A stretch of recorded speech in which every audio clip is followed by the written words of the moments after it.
Hello friends, welcome to US Digital.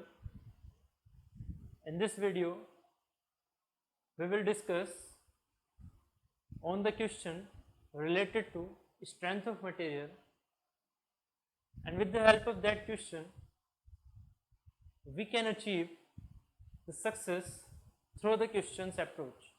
Okay, so हम यहाँ पर क्वेश्चन के बारे में बात करने वाले हैं, डिस्कस करेंगे सीरीज कॉम्बिनेशन से रिलेटेड क्वेश्चन के बारे में। तो जो आपने series combination and that will help you to create a base to success through the question. Okay, so series combination it is a basic concept which have a vast knowledge on the perspective of the questions of various PSUs, GATE and ESE. Okay, so यहाँ पर जो हम deal करने वाले हैं question वो question आपका gate, ESE and PSU इन सभी एग्जाम्स के बारे में डील करेगा। और जितना भी उसमें हम कंसेप्ट को देखेंगे वो सभी क्वेश्चन या तो स्टेटमेंट वाइज, ठीक है, या फिर डाटा वाइज, या फिर बेसिकली जो क्वेश्चन के कॉन्सेप्ट में जितने भी यहाँ पर बताऊंगा वो कहीं ना कहीं एक दूसरे से रिलेट करते हुए आपसे एग्जाम से पूछे जाएंगे। ठीक है, बेसिकली हम गेट का क्वेश्चन लेके चलेंगे और वहीं पर आपको मैं बताता रहूँगा कि यहाँ पर ये ESE के रिगार्डिंग पूछा जा सकता है, ये PSUs में रिगार्डिंग पूछा जा सकता है। ठीक है, तो आपको एक ही क्वेश्चन से काफ़ी सारी चीज़ों में हेल्प मिलने वाली है। ठीक है, और ये जो हमारी series of combination of question है, ठीक है, तो उस क्वेश्चन में ये हमारा नेक्स्ट क्वेश्चन है। ठीक है, तो बात करते हैं क्वेश्चन के बारे में। बेसिकली बात करते हैं क्वेश्चन के बारे में। क्वेश्चन है ए member ABCD is subjected to point loads as shown below.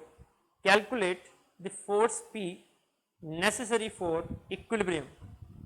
Taking modulus of elasticity as 2.05 into 10 to the power 6 Newton per mm square, determine the total elongation of a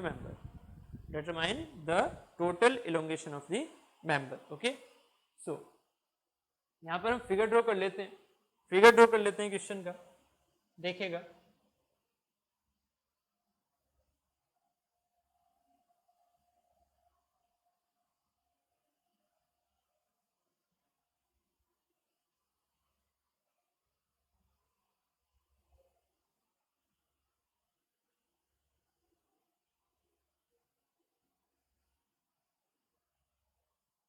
okay, सो ये length दी हुई है आपको 1000 mm, ये है 600 mm, ये है 800 mm। Okay, यहाँ पर डायामीटर दिए हुए 30 mm, ये दिया हुआ है 50 mm, यहाँ पर ये दिया हुआ है डायमीटर 25 mm। ओके, अब फोर्स लगे हुए हैं, फोर्स को देखिएगा, फोर्स लगे हुए हैं, यहाँ पर लगा हुआ 16 किलो न्यूटन, देन यहाँ पर लगा 40 किलो न्यूटन, इधर यहाँ लगा हुआ है P फोर्स, और यहाँ लास्ट में लगा हुआ है आपका 10 किलो न्यूटन, इस डायरेक्शन में 10 किलो न्यूटन। ठीक है, गिवन है E equal to modulus of elasticity equal to 2.05 into 10 to the power 5 Newton per mm square। Okay, so the question is this. ठीक है, फिगर हमने यहाँ पे ड्रॉ कर लिया है। अब इस फिगर को देखिएगा और बेसिकली यहाँ पर समझिएगा कि यहाँ पर कॉन्सेप्ट कौन से हम यूज कर रहे हैं। मान लीजिए यहाँ पर ये ABCD पॉइंट्स हैं। क्वेश्चन में पूछा क्या है? क्वेश्चन में पूछा है इक्विलिब्रियम के लिए आपके पास फोर्स कितना लगेगा, P की वैल्यू क्या होगी फॉर इक्विलिब्रियम, सबसे पहली चीज। ठीक है, P की वैल्यू क्या होगी फॉर इक्विलिब्रियम, समझिएगा बहुत कॉन्सेप्ट यहाँ पर आने वाले हैं आपके। ठीक है, दूसरी बात कि ये पूछा हुआ है टोटल डिफॉर्मेशन कितना होगा। टोटल डिफॉर्मेशन अगर मैं डेल्टा से लिखूं D with respect to A, क्यों टोटल की जो हम बात करेंगे A B C D, total combination of the question क्या हो रहा है, यहाँ पर 3 पॉइंट्स हैं, एक ये 1 हो गया, ये 2 हो गया, ये 3 हो गया, ये 3 बॉडीज हैं जो कि एक दूसरे से सीरीज कॉम्बिनेशन में है। अभी मैं बात करूंगा सीरीज कॉम्बिनेशन बेसिकली। तो यहाँ पर क्वेश्चन पूछा गया है कि जो डी पर, डी का जो आपका रेफरेंस है, ये डी जो है ये ए के रिगार्डिंग अभी कितनी दूरी पर है, 1000 प्लस 600 प्लस 800, ठीक है। बट जब इस पर फोर्सेस अप्लाई कर रहे होंगे तो क्या डी का पोजीशन आगे की तरफ जाता है, ठीक है, या फिर इलोंगेट होता है या फिर कॉन्ट्रैक्ट होता है as compare to A. Question में ये पूछा गया है। तो total deformation of this body is regarding with the help of D and A, and delta D A आपसे पूछा है, या इसे हम डेल डी ए भी बोल लेंगे, ठीक है। ये आपसे पूछा है कि ये डिफॉर्मेशन बेसिकली कितना होगा। अगर हम निगेटिव कहते हैं तो इसका मतलब क्या होगा कि डी का position with respect to A contract हो रहा है, और अगर डी ए पॉजिटिव आता है मतलब डी का कॉन्ट्रैक्शन इलोंगेशन हो रहा है विद रिस्पेक्ट टू ए। इसमें अगर ये पॉजिटिव वैल्यू आती है डेल डी ए निकल के थ्रू, ठीक है। तो यहां से हमने ये चीज कंफाइन की कि हमें क्या क्या चीजें देखनी है, ठीक है। अब जरा पहले देखिएगा सीरीज कॉम्बिनेशन। अगर मैं आपसे बात करता हूं सीरीज कॉम्बिनेशन की, ठीक है, तो सीरीज कॉम्बिनेशन में क्या होता है, सीरीज कॉम्बिनेशन में हमेशा याद रखिएगा it is a end to end connection, ठीक है। ऐसे ही फर्दर हम बात करेंगे एक पर्टिकुलर क्वेश्चन जो कि पैरेलल कॉम्बिनेशन से होगा। पैरेलल कॉम्बिनेशन में याद रखिएगा, पैरेलल कॉम्बिनेशन से भी हम फर्दर नेक्स्ट क्वेश्चन को देख लेंगे पैरेलल कॉम्बिनेशन से। तो पैरेलल कॉम्बिनेशन में आपका जो कॉम्बिनेशन होता है parallel combination, it is surface to surface connection, these keywords हमें ये कीवर्ड हमेशा याद रखने हैं, ठीक है। हमें कीवर्ड हमेशा याद रखने हैं, ठीक है, कि end to end connection series connection है, जबकि parallel connection surface to surface connection होता है। तो हमें अभी सीरीज कनेक्शन की बात करती है, सीरीज कॉम्बिनेशन की बात करनी है। तो देखिएगा सीरीज कॉम्बिनेशन में अगर हम बात करें तो मैं आपसे एक सिंपल सा क्वेश्चन ये लेके चल रहा हूँ कि मान लीजिए आपने कहा कि ये पर्टिकुलर आपके पास ये कॉम्बिनेशन है, ठीक है, ये पर्टिकुलर आपके पास ये कॉम्बिनेशन है मान लेते हैं, ठीक है, कि इसके पास एरिया इस वाली सरफेस का ए है, इस सरफेस का भी एरिया ए है, बट इसका सरफेस का एरिया A1, इसका मान लीजिए A3, ठीक है, इसका सरफेस का एरिया मान लीजिए A2 है, ठीक है। ये आपके लिए 1 हो गया, ये आपके लिए 2 हो गया, ये आपके लिए 3 हो गया, ठीक है। तो ये इस तरह से यहाँ पर कंबाइंड इफेक्ट दिखा रहा है, ये एक बॉडी है, ठीक है, जैसे इसमें ऐसे भी दिख रहा है। बट यहाँ पर क्या होगा, इस चीज को आप कैसे महसूस करेंगे, कैसे यहाँ पर स्ट्रेसेस प्रोड्यूस होंगी। सबसे पहले अगर मैं सिंपल इस पर एक फोर्स लगा देता हूँ, P इस साइड और P इस साइड, ठीक है, मैंने यहाँ पर P फोर्स लगा दी, तो होगा क्या, आप इसके ऊपर जो डिफॉर्मेशन की बात करते हैं, अगर मैं एक सिंपल इतनी ही लेंथ का और A1 का, मैंने यहाँ पर देखा इसका एरिया A1 था, तो मैंने A1 का एरिया लेके और पूरी यहाँ तक की लेंथ मान लीजिए L थी टोटल, इसके पार्ट हैं, ये है L1 और ये है L2 और ये है L3। तो यहाँ पर मैंने क्या किया कि मैंने टोटल लेंथ L की और A1 एरिया की एक बार बना ली, ठीक है। तो टोटल लेंथ L और A1 एरिया की एक बार बना ली, उस पर मैंने P फोर्स लगाया। तो मेरा क्वेश्चन आपसे ये है, क्या यहाँ पर जो डिफॉर्मेशन, यहाँ पर A पॉइंट ये है, B पॉइंट ये है, यहाँ पर A पॉइंट ये है, B पॉइंट ये है, ये पॉइंट C एंड D है। तो अगर मैं आपसे कहता हूँ, पहले तो इस चीज को क्लियर रखिएगा अपने माइंड में कि यहाँ से अगर मैं कहता हूँ delta B with respect to A, ये मैं ब्लैक से दिखा रहा हूँ आपको, delta B with respect to A, यहाँ पर क्या होगा, इसके लिए delta B with respect to A क्या होगा, PL अपॉन AE। ये कहाँ से आता है, ये आता है आपका सिग्मा, हुक्स लॉ होता है, sigma equal to E epsilon, sigma की value P upon A equal to E into delta by L. तो डेल्टा कितना हो जाएगा, PL बाई AE। बस अब यहाँ पर ये चीज ध्यान रखनी है कि ये हमने जो यहाँ पर डिराइव किया PL अपॉन AE, उस PL अपॉन AE में भी कुछ ना कुछ एक टर्मिनोलॉजी है जिनको हमें समझना है कि यहाँ पर जब हम ये हुक्स लॉ को अप्लाई करते हैं ना, तो हुक्स लॉ किसके ऊपर आपने निकाला था, आपने ये हुक्स लॉ किस चीज के ऊपर निकाला था, एक स्पेसिमेन। और वो स्पेसिमेन बेसिकली उन्होंने क्या लिया, वो स्पेसिमेन लिया बेसिकली उन्होंने एक प्रिज्मेटिक स्पेसिमेन था। इसका मतलब उसका जो एरिया था वो थ्रू आउट द लेंथ, अगर मैंने लेंथ ये मानी है तो थ्रू आउट द लेंथ वो कांस्टेंट था, याद रखिएगा, through out the length constant था, ठीक है। तो और दूसरी बात, ई जो उसका मटेरियल था वो भी through out the length same था। ई जो मटेरियल का सेम था, मतलब मटेरियल की जो प्रॉपर्टी थी, मतलब मटेरियल स्टील का है तो स्टील का ही था, ऐसा नहीं है कि स्टील आधे में एल्यूमिनियम, ठीक है, ऐसा नहीं था, ठीक है।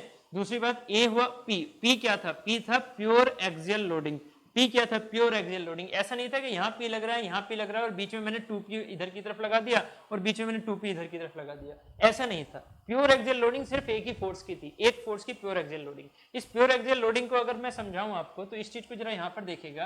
प्योर एक्सियल लोडिंग का मीनिंग क्या होता है, मान लीजिए आपने A पॉइंट ये माना, ठीक है, B पॉइंट ये माना, ये प्योर एक्सियल लोडिंग के लिए फिगर बना रहा हूँ, ध्यान देने की बात है कि यहाँ पर अगर मैं P फोर्स यहाँ लगाया, P फोर्स यहाँ लगाया, तो जरा मैं आपसे कहता हूँ कि एक इसमें C पॉइंट और D पॉइंट और सोचो, C एंड D, ठीक है। तो C पॉइंट पर कितना फोर्स लग रहा होगा इसके बारे में सोचो। A पॉइंट पर कितना फोर्स लग रहा है, P इस साइड है ना, ये अधूरा ज्ञान है, अधूरा ज्ञान है। ध्यान देखो कि A अगर इस बॉडी का पार्ट है, A अगर इस बॉडी का पार्ट है तो A पॉइंट पर P इस साइड है तो साथ में P इस साइड भी है। अगर A यहाँ पर, ये सभी चीजें क्या होती है, स्टेबल, ठीक है। अगर ये स्टेबल ही ना होती और सिर्फ P फोर्स लग रहा होता तो ये तो इधर की तरफ भागने लगती ना। इसका मतलब क्या हुआ, स्टेबल कंडीशन है तो आपको कैसे चेक करना होता है, आप उस पर हाथ रखिए, हाथ रखिए उस पर सोचिएगा कि यहाँ पर एक सेक्शन काटिए उसी पॉइंट से जाते हुए और यहाँ पर हाथ रखिए, फिर देखिएगा कि अगर इस पॉइंट का मैं एक फ्री बॉडी डायग्राम बनाऊं, अगर मैं A पॉइंट का फ्री बॉडी डायग्राम बनाऊं तो उस पर P फोर्स ऐसे लग रहा है, तो उसी के बराबर यहाँ पर उस मेटल पर ये P भी तो अपना इफेक्ट डाल रहा होगा, ये P भी तो अपना इफेक्ट डाल रहा होगा। वो इफेक्ट कैसा दिख रहा होगा आपको, वो इफेक्ट दिख रहा होगा ऐसे, ठीक है। इसका इफेक्ट यहाँ पर कैसा दिख रहा होगा, ऐसे। तो यहाँ पर आप खुद सोच सकते हैं कि ये जो P है और ये जो P है वो एक दूसरे को कैंसिल आउट कर रहे हैं और ये स्टेबल कंडीशन में है। और आप यहाँ क्या बोलेंगे कि A पर कितना फोर्स लग रहा है, P का, A पर कितना फोर्स लग रहा है, P का। अगर मैं यहाँ पर डायग्राम बनाऊं एक एक्सियल लोडिंग का, ये एक्सियल लोडिंग का डायग्राम है आपके लिए, तो एक्सियल लोडिंग का अगर मैं डायग्राम बनाता हूं तो ध्यान दीजिएगा कि A पॉइंट पर आप कितना फोर्स बताएंगे, A पॉइंट पर आप फोर्स बताएंगे P का। ऐसे ही अगर मैं C पॉइंट को देखता हूं तो C पॉइंट पर सोचिएगा, C पॉइंट पर सेक्शन काटो, सोचो जरा C पॉइंट पर कितना फोर्स लग रहा है। अब इस वाले P को हटा दो, अब इस वाले P को हटा दो, क्योंकि अब C क्या है, C एक इंडिविजुअल आइडेंटिटी है। तो अब मैं इस P को यहाँ से रफ कर रहा हूं। अब जरा सोचिएगा इस C के बारे में, C पर क्या लग रहा है, अभी P इधर की ओर लग रहा है, ठीक है। तो P का इफेक्ट C पर आ रहा होगा, P का इफेक्ट C पर आ रहा होगा, कैसा दिखेगा वो, P का इफेक्ट C पर कैसा दिखेगा, इधर की ओर आता हुआ। ऐसे ही जब इस पर आपने हाथ रखा हुआ है, इस वाले P का इफेक्ट देखेंगे तो C पर कैसा दिखेगा, आउटवर्ड, इधर की ओर, उधर की ओर दिखेगा, ऐसे दिखेगा C पर। तो ये भी P वैल्यू है, ये भी P वैल्यू है। तो अब C के बारे में सोचिए, C पर क्या लगा हुआ है, P इधर की ओर, P इधर की ओर। तो अब बताइए जरा, C पॉइंट जो यहाँ पर है, C पॉइंट जो यहाँ पर है उस पर कितना वैल्यू है, P है। ऐसे ही यहाँ पर भी P थी। ऐसे ही अब D के बारे में आप सोचिए, ठीक है, दिखेगा आपको, इधर की तरफ भी P लगता हुआ, इधर की तरफ भी P लगता हुआ। ऐसे ही B पर भी इधर की तरफ P लग रहा है, उधर की तरफ भी P लगेगा। क्यों, ये वाला जो B पर P आएगा वो किसकी वजह से आएगा, इस वाले P की वजह से, ठीक है। तो ये सब के सब क्या हैं, ये सब के सब क्या हैं, ये सब के सब मैग्नीट्यूड में P के बराबर है, ये सब के सब मैग्नीट्यूड में P के बराबर है। इसका मतलब क्या हुआ कि यहाँ पर अगर मैं मैग्नीट्यूड की बात करूँ तो हर एक पॉइंट, चाहे A B C D के अलावा आप कितने भी पॉइंट ले लो, इसमें सब में आपके वैल्यू कितनी आ रही है, P के बराबर आ रही है। इसका मतलब क्या हुआ कि यहाँ पर जो मैग्नीट्यूड है वो हमारा सेम है। इसी को हम बोल देते हैं, इसी कंडीशन को हम बोल देते हैं प्योर एक्सियल लोडिंग।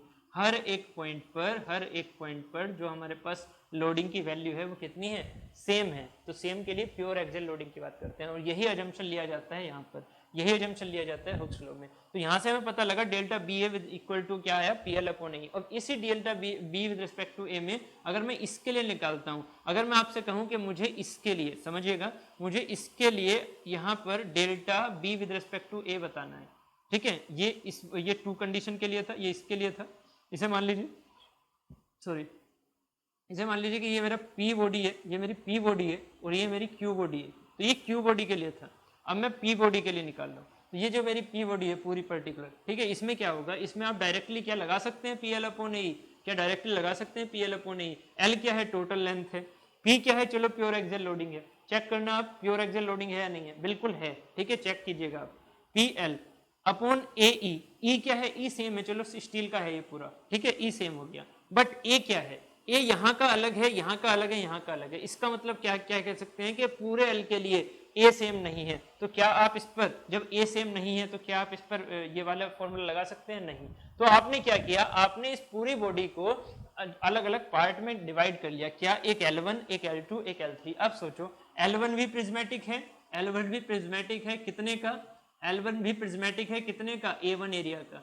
ऐसे ही L2 भी प्रिज्मेटिक है, L2 भी प्रिज्मेटिक है, ऐसे ही L3 भी प्रिज्मेटिक है। इनके रेस्पेक्टिव एरियाज क्या हो गए, इनके रेस्पेक्टिव एरियाज अलग अलग हैं। इसका A2 हो गया, इसका A3 हो गया, ठीक है। तो अब यही सीरीज कॉम्बिनेशन होता है। सीरीज कॉम्बिनेशन बेसिकली यही है कि आपको अगर ये हमारे पास 1 2 3 ये चीजें अलग अलग दी हुई हैं एरियाज में, ठीक है, मान लीजिए ई इनका सबका सेम है और पी जो है, पी भी अलग अलग पॉइंट पर अलग अलग लगे हुए हैं, मतलब हमें क्या करना होगा, हमें पर्टिकुलर जो प्रिज्मेटिक बार है उसमें पी के बारे में सोचना होगा, उसमें लोड के बारे में सोचना होगा।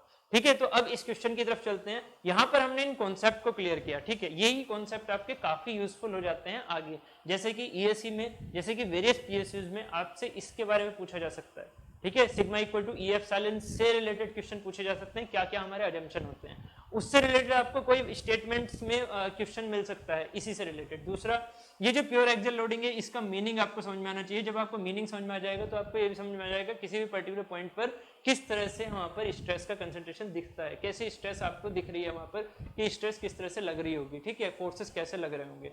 ठीक है, थर्ड हमने यह समझा कि प्योर का मीनिंग क्या होता है, प्योर होता क्या है, pure axial loading, pure torsion, pure bending का जो हमारा सेंस होता है वो कहां से आता है, मतलब हर एक पॉइंट पर सेम हमारे पास ग्राफ बन के आना चाहिए। ठीक है, हमारे पास एक रेक्टेंगुलर ग्राफ बन के आना चाहिए। ठीक है, थर्ड हमने देखा कि सीरीज कॉम्बिनेशन पैरेलल कॉम्बिनेशन में क्या डिफरेंस होता है, एक सरफेस टू सरफेस है, एक क्या है एंड टू एंड। तो अब यहाँ पर आप समझ पा रहे होंगे सीरीज कनेक्शन है तो एंड से एंड का कनेक्शन है। ठीक है, ऐसे ही यहाँ पर देखिएगा। अब क्वेश्चन की तरफ चलते हैं थोड़ा, कि यहाँ पर अगर मैं वन की बात करता हूँ तो वन के लिए सोचिएगा, अगर मैं वन का फ्री बॉडी डायग्राम बनाता हूँ, और हमने देखा फ्री बॉडी डायग्राम के बारे में, अब हम देख रहे हैं अच्छे से और फ्री बॉडी डायग्राम के बारे में, तो जरा इसके बारे में सोचिएगा। अगर मैं इसे वन बोलता हूँ, अगर मैं इसे वन बोलता हूं तो इस पर हो क्या रहा है जरा सोचिएगा। हमने मेथड समझा फोर्स कैसे लगती है। किसी भी एक पॉइंट पर फोर्स लगाना है तो आप उस पॉइंट को देखिए और उस पॉइंट पर देखिए कि इस साइड में इफेक्ट कितना आ रहा है, इस साइड में इफेक्ट कितना आ रहा है। ठीक है, सभी चीजें एक दूसरे से अटैच है। अगर सभी चीजें एक दूसरे से अटैच है, मान लीजिए ये तीन स्टूडेंट या तीन आप हैं, ठीक है, तीन ये मेंबर है। ठीक है,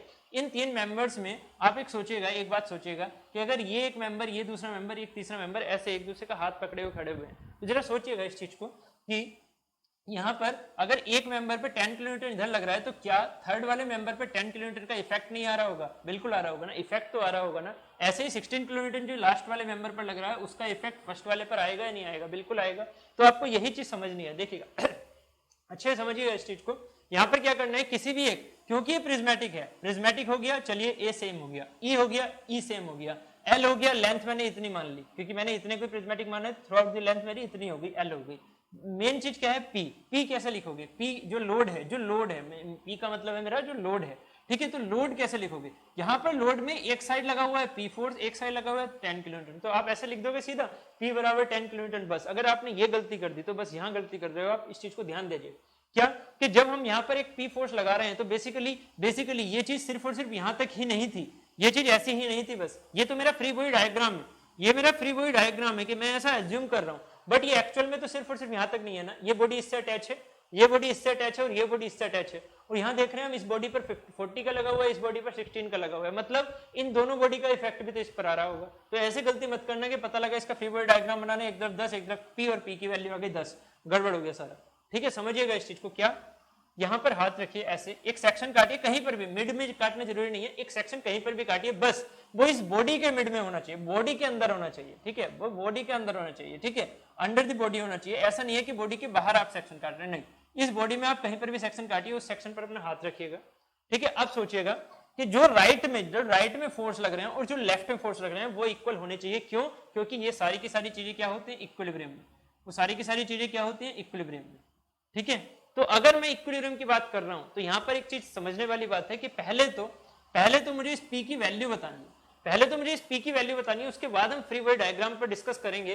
तो अगर मैं इक्विलिब्रियम में एक चीज देखता हूं कि यहां पर इस बॉडी का इक्विलिब्रियम रहेगा, इसका मतलब बॉडी भाग नहीं रही होगी, ना ही राइट वर्ड ना ही लेफ्ट वर्ड।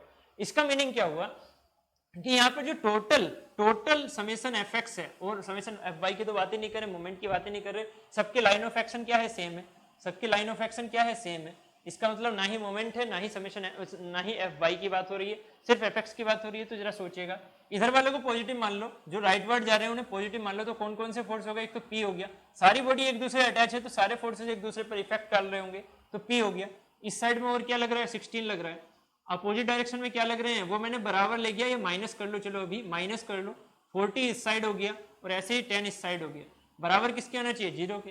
ठीक है, समेशन एफ एक्स किया तो यहाँ से क्या हो जाएगा, P, यहाँ से क्या हो गया प्लस 16 इक्वल टू, यहाँ पर कितना हो गया, ये इस साइड जाके 50 हो गया प्लस का। ठीक है, तो P इक्वल टू क्या हो गया, 50 माइनस 16, ठीक है, यानी कि 34। तो 34 किलो न्यूटन की वैल्यू आ गई है P की। ठीक है, 34 किलो न्यूटन की वैल्यू आ गई है यहाँ पर P की फाइनल वैल्यू आ गई 34 किलो न्यूटन। अब जरा समझिएगा कि यहाँ पर ये 10 था, अभी आपने सोचा कि 10 के बराबर P यहाँ से निकल जाएगा, P बराबर 10 हो जाएगा, काम खत्म हो गया। ऐसे नहीं होगा भाई ये क्वेश्चन कैसे होगा, ऐसे होगा summation fx equal to 0, equilibrium सोचो ना, क्योंकि सारी चीजें एक दूसरे अटैच है।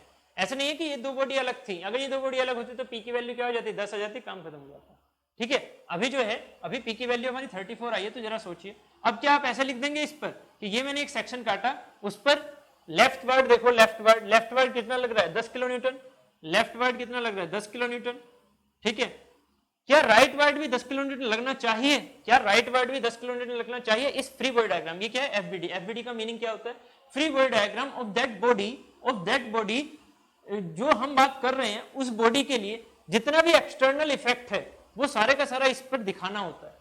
जो एक्सटर्नल इफेक्ट है इस बॉडी के ऊपर वो सारे का सारा इस बॉडी पर दिखाना होता है। तो यहाँ 10 किलोमीटर लग रहा है, मैंने दिखाया, इस सेक्शन पर मैंने देखा कि इस साइड 10 किलोमीटर लग रहा है, मैंने दिखाया। इस सेक्शन पर इस साइड कितना फोर्स लग रहा होगा नेट, इस बॉडी पर इस साइड कितना फोर्स लग रहा होगा, वो कैसे चेक करोगे, जैसे हाथ रखा यहाँ पर देखा 34 इस साइड लग रहा है P पर, तो हम 34 लिख देंगे, नहीं 34 के साथ में कुछ और भी है, क्या कि P का इफेक्ट 34 था, इस साइड था, बट 40 का इधर भी तो लग रहा है, क्योंकि एक दूसरे से अटैच है भाई, ये एक दूसरे से अटैच है, इसका मतलब 40 का इफेक्ट इधर की ओर भी लगेगा, तो 34 का तो आउटवर्ड हो गया, इस साइड हो गया। ठीक है, 40 का इस साइड हो गया, 40 का इस साइड हो गया, साथ में 16 का इस साइड हो गया। ठीक है, ये तीनों इफेक्ट इसके ऊपर इस पॉइंट पर लग रहे होंगे। तो जरा यहां पर सोचिएगा, जो इफेक्ट इस पॉइंट पर लग रहा होगा, क्योंकि मैं प्योर एक्सियल लोडिंग मान के चलूंगा, तो चाहे वो पॉइंट मैं यहां लूं, चाहे यहां लूं, चाहे यहां लूं, चाहे यहां लूं, चाहे सेक्शन पर लूं, जो मैंने सोचा, तो हर एक पॉइंट पर वैल्यू क्या आने वाली है, सेम आने वाली है। पर उस वैल्यू के बारे में पता होना चाहिए, वो वैल्यू कितनी होगी, सॉरी वो वैल्यू कितनी होगी, वो वैल्यू होगी जो 10 किलो न्यूटन आपने इस साइड लगाया उसी के बराबर। क्यों, अगर ये इक्विलिब्रियम में 10 किलो न्यूटन के बराबर नहीं आती है, अगर यहां पर, ठीक है ये 16 है 50, ठीक, अगर ये यहां पर जो अपोजिट डायरेक्शन है, अपोजिट डायरेक्शन इस डायरेक्शन में अगर ये 10 किलोमीटर नहीं आती, क्योंकि इस डायरेक्शन में 10 किलोमीटर लगा हुआ है सिर्फ इस सरफेस पर, इस सरफेस पर इतने सारे वैल्यूज हैं, उनकी वैल्यू अगर 10 किलोमीटर नहीं आती है तो कहीं ना कहीं हमारा सेक्शन जो है वो मूव कर रहा होगा। तो इस चीज को समझिएगा कि इस सेक्शन पर कितना हो रहा है नेट इफेक्ट, 40 का इनवर्ड, 34 प्लस 16, 34 प्लस 16 कितना हो गया 50, 50 का आउटवर्ड, 40 का इनवर्ड, तो नेट इफेक्ट कितना आया 10 का आउटवर्ड, नेट इफेक्ट कितना है 10 का आउटवर्ड। इस चीज को हमेशा समझिएगा। तो ये हमारे पास आ गया 10 किलो न्यूटन। तो यहां से आप समझ पा रहे होंगे 10 किलो न्यूटन, 10 किलो न्यूटन हर एक सेक्शन पर, हर एक पॉइंट पर लग रहा है। ठीक है, 10 किलो न्यूटन हर एक पॉइंट पर, हर एक सेक्शन पर लग रहा है। अच्छा ऑब्वियस है, ये हमने क्या बनाया था, ये हमने एक प्योर मोमेंट डायग्राम बनाया था। तो इसकी वैल्यू कितनी है, इसकी वैल्यू है 10 किलो न्यूटन और इसकी वैल्यू भी है क्या 10 किलो न्यूटन।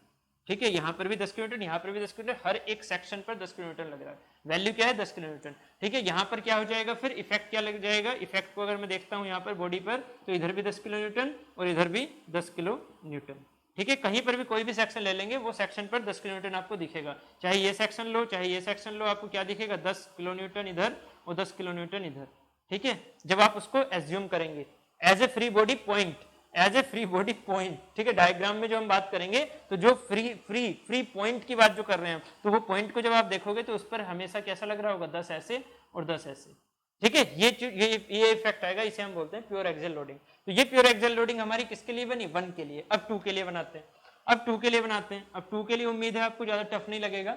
2 में क्या होगा, 2 में एक सेक्शन मानो बीच में कहीं पर भी, 2 में हमने क्या किया, एक सेक्शन माना बीच में कहीं पर भी, ये सेक्शन मान लिया मैंने। इस पर सोचो 40 इस साइड लग रहा है, 16 इस साइड लग रहा है, 40 इस साइड 16 इस साइड, तो 40 ज्यादा है ना 16 से, कितना ज्यादा है 40 16 से कितना ज्यादा है 24, तो 24 का नेट इफेक्ट किधर की ओर आएगा, अंदर की तरफ।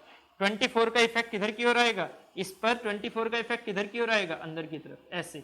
ये मेरा दूसरा बॉडी है, ये कोई भी एक सेक्शन माना मैंने, इसके बारे में सोच रहा हूँ कि 24 का इस साइड है, इस साइड से भी 24 आना चाहिए, इस साइड से भी 24 आना चाहिए। क्या आ रहा है चेक करो, क्या आ रहा है चेक करो, इस चेक करते हैं तो 34 जो है वो वैल्यू इधर की तरफ आ रही है, 10 इस साइड आ रही है, तो 34 माइनस 10 कितना हुआ 24, 24 का इनवर्ड। बात क्लियर है, ठीक है। उसके बाद अगर हम बात करते हैं, ये इस 2 के लिए हो गया, अगर हम बात करते हैं थर्ड के लिए, तो थर्ड पर क्या हुआ, इस थर्ड पर सोचिए, थर्ड पर एक यहाँ पर एक इमेजिनरी सेक्शन काटिए, इस सेक्शन के बारे में सोचिए, 16 इधर साइड लग रहा है तो 16 इस साइड लगा दीजिए, 16 इस साइड लगाए तो इक्विलिब्रियम में इधर भी 16 आना चाहिए, आना चाहिए। क्या आ रहा है चेक करो, सेक्शन पे हाथ रखो, उसके बाद इधर देखो 40 इस साइड लग रहा है, 34 इस साइड लग रहा है और 10 उस साइड लग रहा है। तो 10 प्लस 40 कितना हो गया, 10 प्लस 40 50 का आउटवर्ड, 50 का आउटवर्ड, 34 का इनवर्ड, तो नेट कितना है 16 का आउटवर्ड, नेट कितना है 16 का आउटवर्ड, है कि नहीं। तो ये चीज आपको समझ में आनी चाहिए, ठीक है। थर्ड ये हो गया, फर्स्ट ये हो गया, सेकंड ये हो गया, थर्ड ये हो गया। हमारे पास तीनों के अब प्योर एक्सियल डायग्राम आ चुके हैं, प्योर एक्सियल लोडिंग आ चुकी है। प्योर एक्सियल लोडिंग मतलब 1 के लिए आप 10 लगा देते मैं मानता हूं, बट 2 के लिए आप क्या लगाते, 40 लगाते हैं, 34 लगाते। देख रहे हो क्या आ रही है 24। और ऐसे यहाँ पर अगर 16, चलो ठीक है मैं 16 मान सकता हूँ कि आपके माइंड में भी चल रही हो, बट जब हम इसको फंडे को देखते हैं ना, तो फंडे से पता लगता है कि 16 क्यों आई, 10 क्यों आई और 24 क्यों आती है, ठीक है। तो यहां से आपको ये चीज क्लियर होनी चाहिए अच्छे से, ठीक है। यहां तक हमने ये चीज क्लियर की, ठीक है। अब ये हमने कॉम्बिनेशन बेसिकली समझ लिए, ठीक है।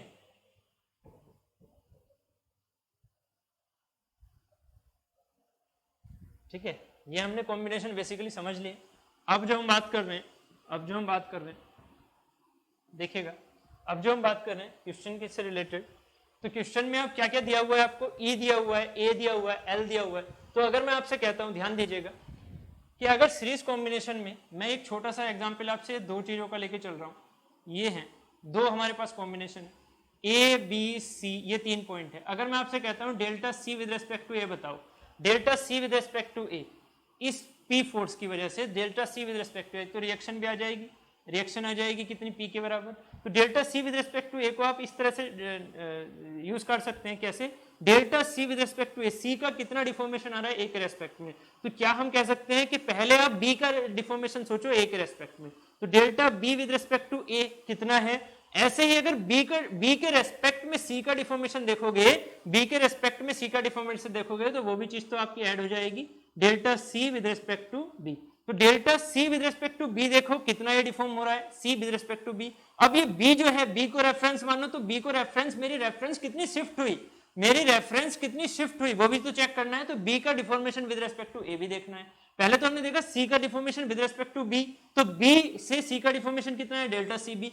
फिर हमने चेक किया कि डेल्टा बी मतलब बी का deformation with respect to A क्या है, तो जो मैंने सी का deformation with respect to B देखा था, वो बी को मैंने एक स्टेशनरी रेफरेंस मान लिया था, बट वो स्टेशनरी रेफरेंस भी तो आगे की तरफ जा रही होगी ना, वो स्टेशनरी रेफरेंस भी तो आगे की तरफ जा रही होगी, तो उसमें कितना आगे की तरफ शिफ्टिंग हुआ, वही शिफ्टिंग तो यहाँ का बेसिकली क्या है, delta B with respect to A है ना, कितना डिफॉर्मेशन बी में ए के रेस्पेक्ट में हो, वही चीज तो डेल्टा बी ए दिखा रहा है। तो हमने क्या किया, डेल्टा सी ए को delta C B plus delta B A लिख दिया। ऐसे ही यहाँ पर होगा, अगर मैं बात करता हूँ delta D with respect to A बराबर क्या हो जाएगा, delta D with respect to C plus delta C with respect to B plus delta B with respect to A, ठीक है। तो फाइनल हमारा D with respect to A आ जाएगा। अब उनकी कैलकुलेशन कीजिए। तो सबसे पहले मैं इंडिविजुअली कैलकुलेशन कर रहा हूं, मान लीजिए यहां पर हम बात करते हैं delta B with respect to A. पहले हम delta B with respect to A को कैलकुलेट कर रहे हैं, तो क्या हो जाएगा, P L upon A E. ये पी का मतलब मेरा होता है फॉर्मूले से, ये पी का मतलब यहाँ पर इस वाले पी से नहीं है, ठीक है। तो यहाँ पर लोड कितना है, वन वाले के लिए, वन वाले की प्योर एक्सियल लोडिंग कितनी है, 10 किलो न्यूटन, 10 × 10⁻³ लेंथ कितनी है 1000। तो mm और न्यूटन में लेके चलो, एक यूनिट लेके चलो mm एंड न्यूटन, ठीक है। तो ये हो गया अपॉन में एरिया, एरिया कितना है 25 mm है, तो पाई4 × 25 स्क्वायर, ठीक है, 5 × 24 का स्क्वायर, ठीक है। साथ में ई की वैल्यू कितनी 2.05 × 10⁵, ठीक है। जब हम इसे सॉल्व करते हैं, delta B with respect to A solve करेंगे, delta B with respect to A तो आ जाएगा प्लस 0.099 mm, ये आ जाएगा प्लस 0.099 mm। इसे प्लीज कैलकुलेट कीजिएगा, क्योंकि कैलकुलेशन मेरा मोटिव नहीं है, मोटिव है मेरा कॉन्सेप्ट, ठीक है।